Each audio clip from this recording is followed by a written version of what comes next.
buenas tardes, yo soy Florencia de Rodas y como cada semana recuperamos la memoria noticiosa de ECO, el primer sistema informativo de habla hispana del mundo.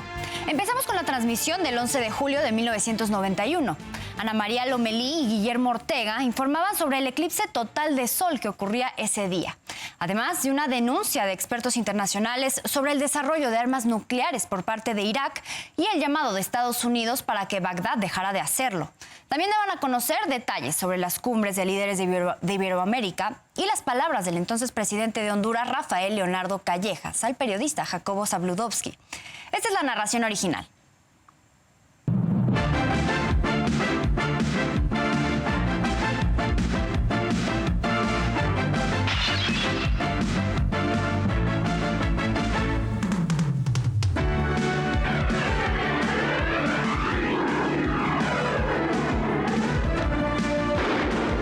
ECO con Guillermo Ortega.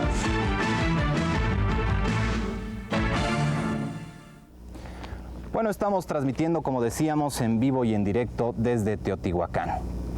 Un lugar, decía yo al principio, que nos habla de historia y que nos habla de una cultura milenaria. Durante 3000 años estuvo aquí asentado el que fue un vasto imperio. Y aquí en Teotihuacán surge una hermosa leyenda de nuestro protagonista principal del eclipse de hoy. Una leyenda de los 5 soles. Carlos Villarrois. Teotihuacán, zona arqueológica de origen tolteca, ubicada en el Estado de México, fue el corazón de un vasto imperio de la antigüedad que se extendía por toda Mesoamérica, es decir, desde la mitad de la República Mexicana hasta Costa Rica. Los primeros asentamientos humanos en Teotihuacán son de origen olmeca, la cultura madre de Mesoamérica que existió hace 3000 años. En Teotihuacán, palabra que significa lugar donde los que mueren se hacen dioses, se advierten diversos niveles históricos. El más importante de todos fue el tolteca, que edificó estos titánicos basamentos en honor del sol y de la luna, construcciones que se ubican a lo largo de la llamada Calzada de los Muertos. El florecimiento de Teotihuacán se dio entre los siglos I a.C. y VII de nuestra era. Los expertos han determinado que el área construida en Teotihuacán es de 156 kilómetros cuadrados. 4.2 corresponden al centro ceremonial, 24 a la zona residencial y 128 a las habitaciones populares. Pero además de su valor arquitectónico y estético, Teotihuacán fue el escenario de una de las historias más importantes del mundo antiguo. Se trata de la leyenda de los 5 soles, que ha ejercido profunda influencia en la filosofía mesoamericana. De acuerdo con la leyenda, han existido 4 soles, como el que ahora brilla, que es el quinto, y cada uno de los anteriores ha desaparecido por diversas causas, muriendo consigo 4 humanidades míticas. El primer sol, como también lo explica el llamado calendario azteca, fue Tezcatlipoca. Alumbró 676 años y luego se precipitó a tierra. Los hombres fueron devorados por jaguares. El segundo fue Hecatl-Quetzalcóatl, deidad relacionada con el viento. Alumbró otros 676 años, pero al caer, los hombres se transformaron en simios y se aferraron a los árboles debido a los fuertes huracanes que asolaron al orbe. El tercer sol brilló 364 años y la destrucción de la humanidad ocurrió por medio de una lluvia de fuego. Solo los pájaros se salvaron. El cuarto alumbró 312 años y a su extinción vino un gran diluvio. Solo los peces continuaron vivos. Los dioses se reunieron en Teotihuacán, dice la historia, y encendieron una gran hoguera para que uno de ellos se inmolara y se transformara en un sol más perfecto, el quinto. Aún las llamas de la hoguera no se habían consumido cuando se arrojó un dios soberbio, provocando indignación, pues la vida sería imposible con 2 soles simultáneos.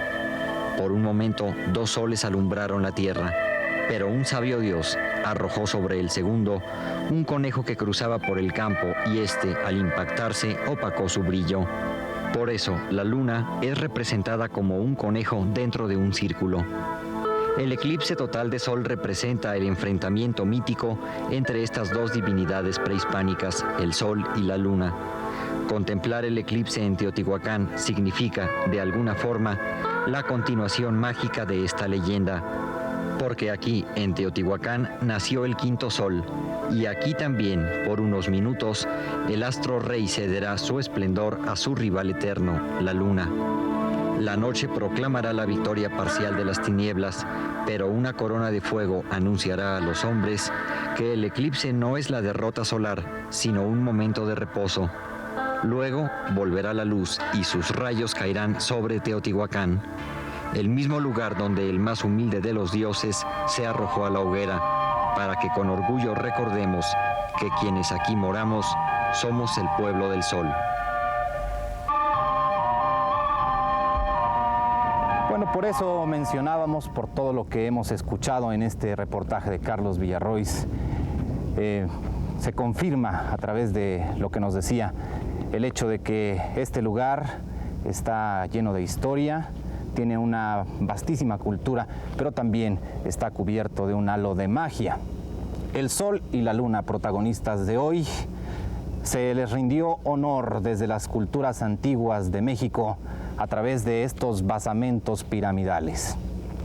A mis espaldas, la pirámide o el basamento piramidal de la luna, y a mi izquierda, nosotros nos encontramos exactamente en una parte intermedia de la pirámide del Sol o el basamento piramidal del Sol.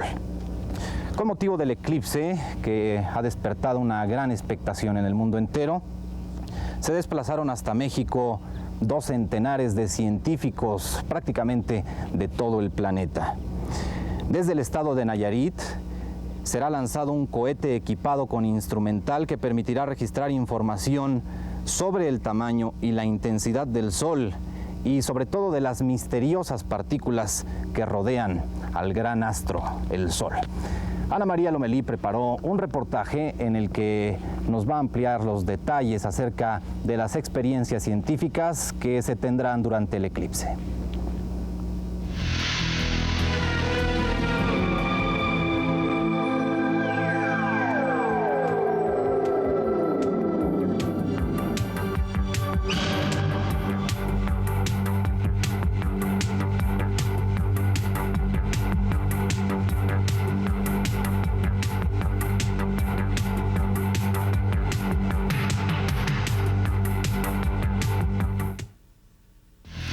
Los eclipses son los únicos fenómenos celestes que permiten estudiar las regiones externas del Sol.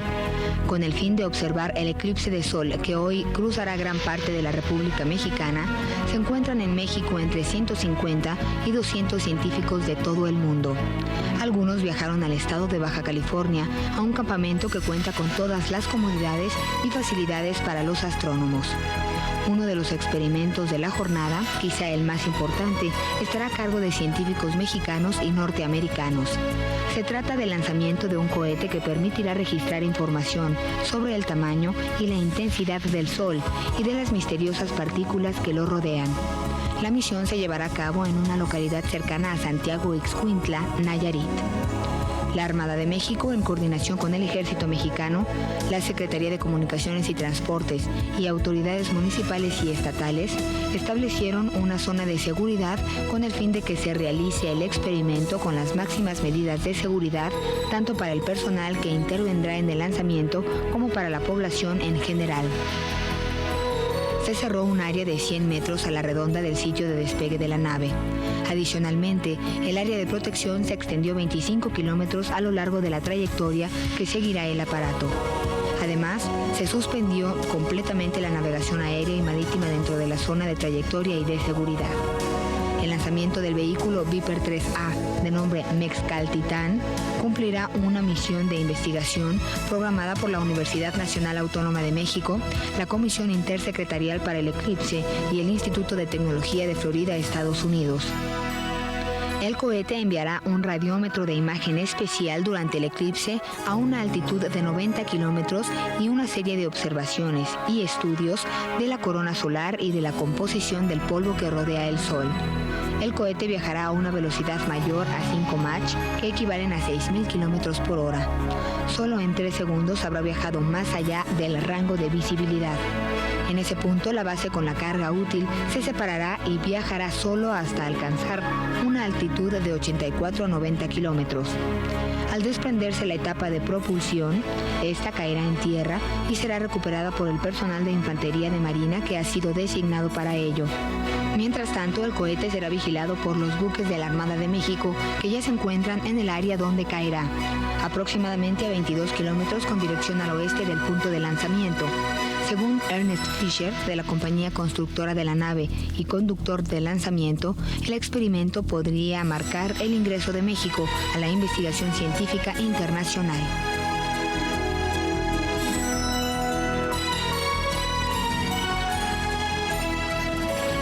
Bueno, pues este fenómeno solar tan impresionante y que tanta expectativa, como decíamos, ha causado en el mundo, se producirá en su fase total hacia la 1:20, 1:25 de la tarde, tiempo del centro de México. Quiero decir que Televisa ha desplazado un enorme equipo humano y técnico a distintos estados de la República, desde la Baja California Sur hasta el estado de Chiapas, es decir, del noroeste al sureste de la República Mexicana, a fin de que ustedes puedan estar muy bien enterados acerca de los detalles de este fenómeno y puedan seguirlo sin riesgo alguno a través de la televisión. Nosotros estaremos transmitiendo desde Teotihuacán, como nuestros otros compañeros lo harán a lo largo de otros casi 18 estados de la República Mexicana. Ahora los dejo con Ana María Lomelí. Ana María, allá en el estudio de Televisa en México seguramente tienes otras noticias. Claro que sí, Guillermo. Una pregunta. Todos suponemos que tú debes de tener calor después de haber subido tantas escaleras, pero ¿cómo sientes que estará el clima? Pues todo hace suponer que en Teotihuacán el de hoy será un día claro, con un cielo despejado, y tengo el presentimiento de que, como decimos acá, sudaremos la gota gorda porque hará mucho calor. Ok, Guillermo, en un momento regresamos contigo. Equipos de inspectores internacionales denunciaron que Irak posee suficiente uranio enriquecido para producir entre 20 y 40 artefactos nucleares en el lapso de una década. Funcionarios del gobierno norteamericano reconocieron que la revelación es una falla en sus servicios de inteligencia. Explicaron que ignoraban que Irak tuviera todo ese material. George Bush, presidente de los Estados Unidos, alertó a la comunidad internacional para que mantenga los ojos bien abiertos ante el programa de Irak para la producción de armas atómicas. Bush dijo que los Estados Unidos no estarán satisfechos hasta que las autoridades de Bagdad acaten las resoluciones de Naciones Unidas que prevén la eliminación del potencial nuclear iraquí. Rafael Leonardo Callejas, presidente de Honduras, habló a ECO vía satélite sobre la primera cumbre de mandatarios de Iberoamérica que se realizará en la ciudad mexicana de Guadalajara los días 18 y 19 del presente mes.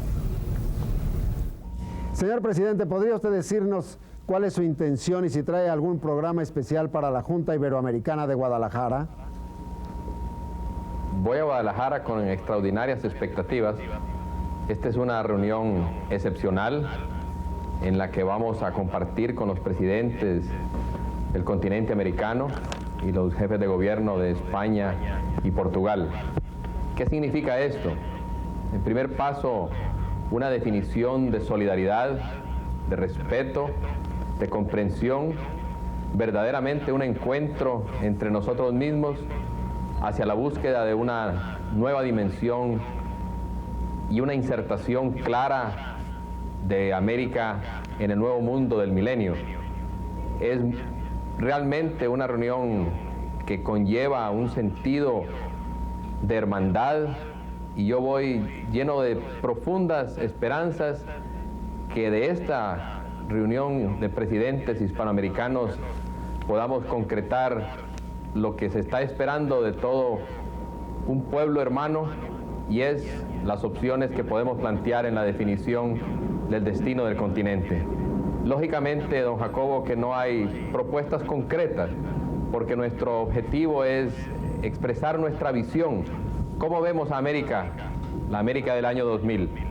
Y eso es lo que pretendemos encontrar en respuesta a los grandes intereses de un pueblo entero que tiene con qué, pero que reclama que ese destino se pueda conjuntar en mejores niveles de bienestar.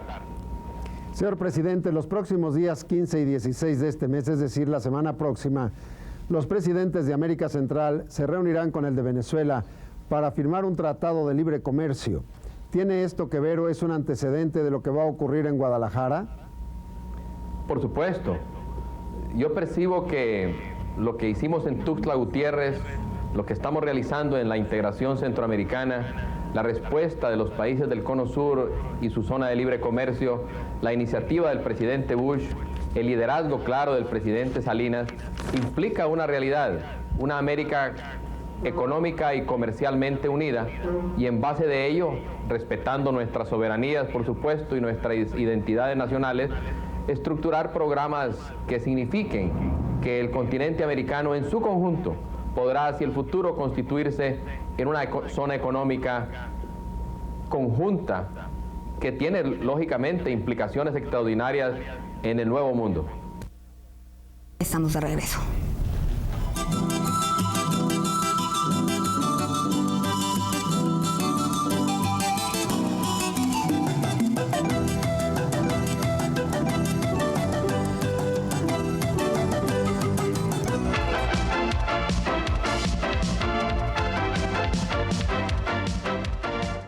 Aquel 11 de julio de 1991 fue la cobertura que se hizo en ECO sobre el eclipse total. Este lunes 8 de abril se volverá a hacer historia. El eclipse solar podrá ser visto en territorio de los Estados Unidos. El fenómeno astronómico será visible para habitantes de los estados de Texas, Oklahoma, Arkansas, Missouri, Illinois, Kentucky, Indiana, Ohio, Pensilvania, Nueva York, Vermont, New Hampshire y Maine. En el caso de Canadá, el fenómeno podrá apreciarse en Ontario, Quebec, Nuevo Brunswick, la isla del Príncipe Eduardo y Nueva Escocia. Esos fueron algunos temas que hicieron historia en julio de 1991. A 33 años, hoy una de las noticias más importantes es la crisis diplomática entre México y Ecuador. Hacemos una pausa y regresamos con más información.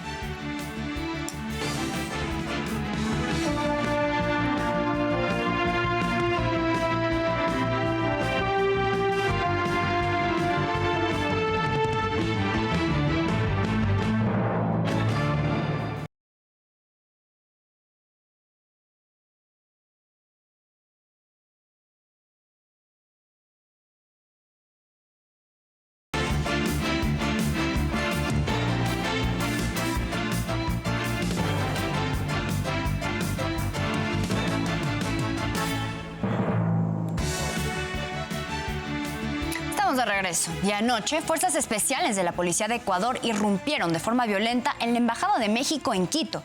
El objetivo fue detener al exvicepresidente de ese país, Jorge Glass. Glass se encontraba en la sede diplomática mexicana desde diciembre de 2023, donde solicitó asilo político, el cual le fue concedido apenas el viernes. Glass enfrenta cargos por peculado y tiene en su contra una orden de prisión preventiva. De acuerdo con agencias, los efectivos treparon paredes y vallas de la embajada, donde actualmente se mantiene un fuerte despliegue militar. También rompieron la puerta principal. Aún el personal mexicano no ha sido desalojado. Hacia el momento de la irrupción en la Embajada de México en Ecuador.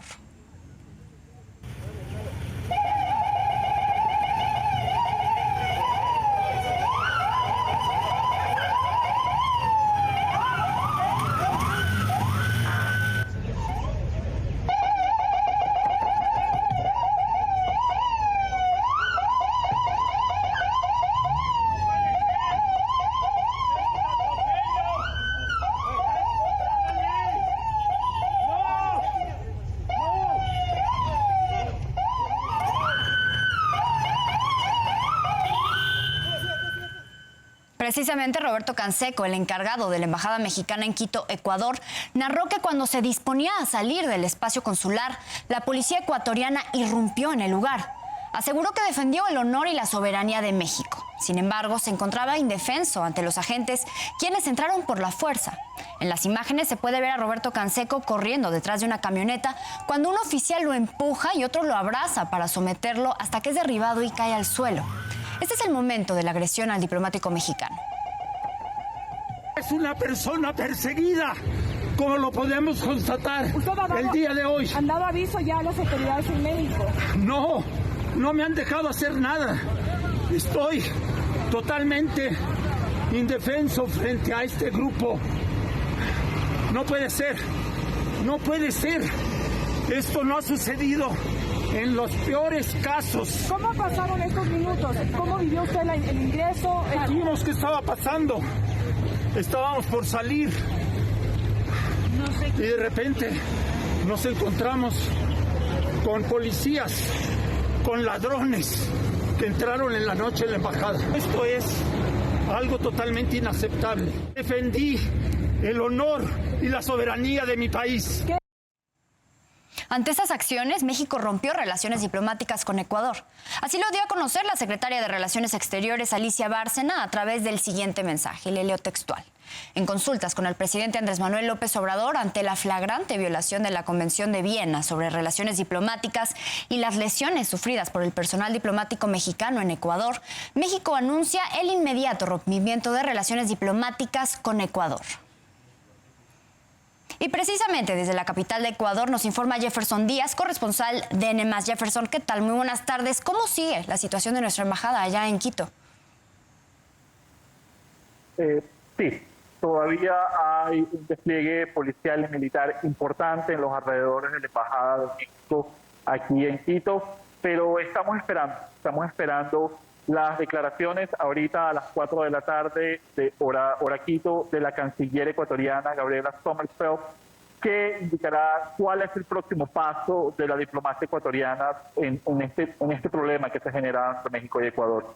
¿Se quedará el personal ecuatoriano en México o lo reducirán al mínimo? ¿Cómo será la dinámica para que el personal mexicano que todavía está en la Embajada de México aquí en Quito salga? ¿Dejarán que se vayan en un avión de las Fuerzas Aéreas Mexicanas o se tendrán que ir en un avión de una aerolínea comercial? O ahorita a las 4 de la tarde en la Cancillería se dará una rueda de prensa, pero el presidente Daniel Noboa ya se pronunció ante este hecho en un evento que estaba realizando en el oriente del país, en el oriente ecuatoriano. Le preguntaron por lo que pasó anoche en esta irrupción violenta a la Embajada de México en Quito, y el presidente Daniel Noboa indicó que él no se iba a dejar chantajear por pequeños grupos que quieren causar desorden.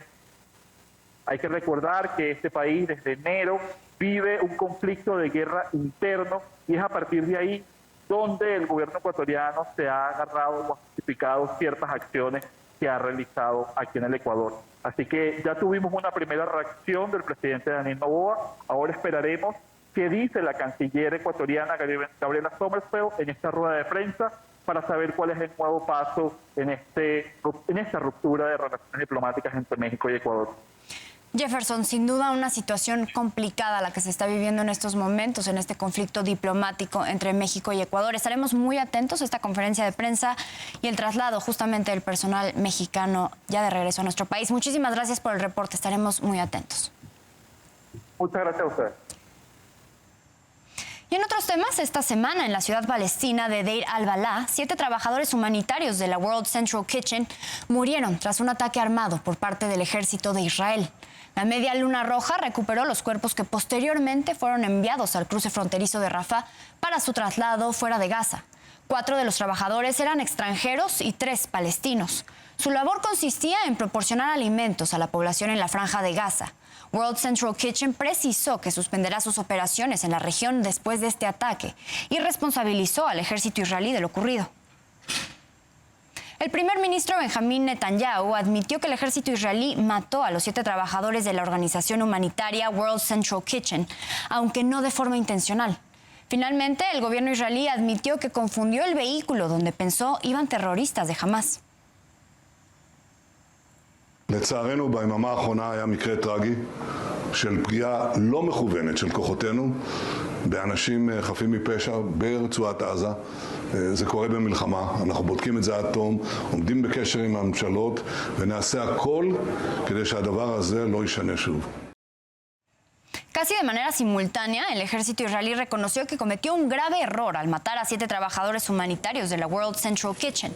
El jefe del Estado Mayor israelí, el general Herzi Halevi, dijo que todo fue un error que se produjo tras una identificación equivocada en condiciones complejas y que esto no debería haber sucedido.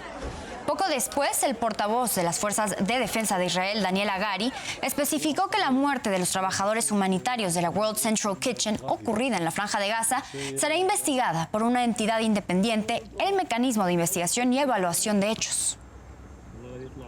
Y en más información de Medio Oriente, esta semana concluye, fue atacado por aire el consulado de Irán en Damasco, capital de Siria. El saldo provisional de muertos era de 13, de los cuales 7 eran de nacionalidad iraní. 3 de las víctimas fueron identificadas como altos militares. El embajador de Irán en Siria, Hossein Akbari, dijo que su país había pedido al Consejo de Seguridad de la ONU una reunión para analizar el ataque y sus consecuencias. En relación a este ataque al consulado de Irán en Damasco, el portavoz del secretario general de la ONU, Stefan Dujarric, precisó que Antonio Guterres dijo que el principio de inviolabilidad de las instalaciones diplomáticas y consulares y de su personal debe respetarse en todos los casos de conformidad con el derecho internacional, al tiempo que condenó la incursión en la que murieron al menos 13 personas. Y vamos a otros temas. Un terremoto de magnitud 7.4 sacudió el miércoles a Taiwán. El movimiento activó la alerta de tsunami para esa zona y las islas ubicadas al sur de Japón. Poco después, esa alerta fue levantada. Los especialistas señalaron que el sismo tuvo su epicentro a 18 kilómetros al sur de la ciudad de Hualien y una profundidad de 34.8 kilómetros. Es considerado el más intenso en 25 años. Se registraron al menos 150 réplicas y 10 personas fallecieron y los lesionados superaron la cifra de 1.100. Al menos 28 edificios se derrumbaron y hubo cortes en el suministro eléctrico. Las labores de rescate de personas atrapadas se intensificaron en los últimos 2 días, principalmente allá en Hualien. La fuerza del movimiento puede apreciarse en esta transmisión de la televisión taiwanesa, donde la conductora hizo esfuerzos por mantener la calma. Vea. 现场你们可以看到呢，其实现在我本人在现场几乎站都站不稳了。那尤其我们的天花板几乎是剧烈的摇晃，很多东西都掉下来，也提醒。Pues con estas impactantes imágenes llegamos al final de esta emisión del Archivo Histórico de ECO y de la actualidad de las noticias internacionales. Yo soy Florencia de Rodas y los espero la próxima semana.